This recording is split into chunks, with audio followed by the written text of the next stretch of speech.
لیے ہم کہہ رہے ہیں کہ مارشل لا نافذ کر دیا گیا. یا تو آپ کو یہ قانون واپس لینا ہوگا یا پھر آپ کے خلاف کھلی جنگ ہو. اسی لیے ہم کہہ رہے ہیں کہ مارشل لا نافذ کر دیا گیا. اس سے کیا ہوگا کہ جب پارلیمنٹ کی بھی کوئی اہمیت نہیں رہے گی اس ملک میں، جب جوڈیشری بھی کمپرومائز ہو گئی، ٹھیک ہے جی، اور جمہوریت اور آئین سے بھی اعتبار اٹھ گیا کیونکہ غیر آئینی قانون ہے، تو پھر کیا ہوگا؟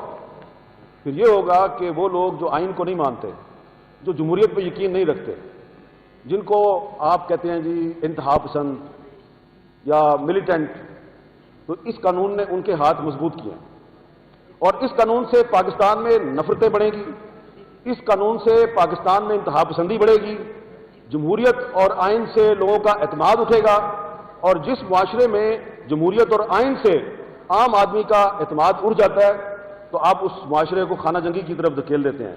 تو یہ قانون جو ہے یہ پاکستان کو خانہ جنگی کی طرف دھکیل رہا ہے. بظاہر آپ کہتے ہیں کہ ہم نے تو فیک نیوز کے خلاف ایک قانون بنایا. یہ آپ نے فیک نیوز کے خلاف قانون نہیں بنایا، یہ آپ نے پاکستان کے آزاد صحافیوں اور اپوزیشن کے خلاف قانون بنایا ہے.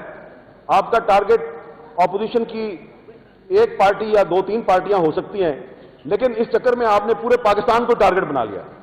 تو اس لیے یہ قانون آف پاکستان کیناٹ کو ایگزسٹ، یہ ساتھ ساتھ نہیں چل سکتے. یا تو آپ کو یہ قانون واپس لینا ہوگا یا پھر آپ کے خلاف کھلی